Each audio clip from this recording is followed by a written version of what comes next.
صبحت عليكم بالخير والهنا. أحباب زينة القعدة، جبت لكم وصفة البسبوسة، وصفة جد منعشة بذوق الليمون والبرتقال. شوف الصورة تتكلم على نفسها، مشربة حتى لقلبها، وزيد كريمة الليمون زادتها بنة على بنة.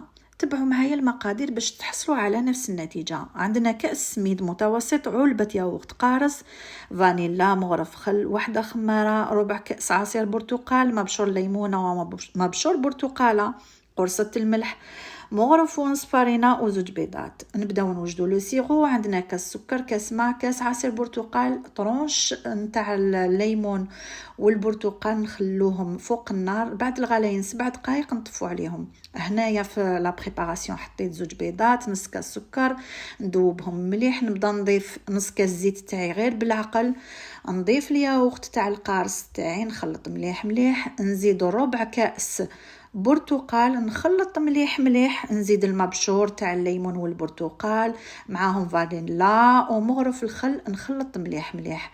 نضيف كأس نتاع لا سمول موين فيها خمارة ومغرف ونص فارينة. إلا شتها ناقصة نزيد لها مغرف نتاع نوات كوكو ونخليها ترتاح. نعمر القوالب تاعي، نكون دهنتهم بالزبدة، نحطهم يطيبوا على 180 درجة حتى يحمروا.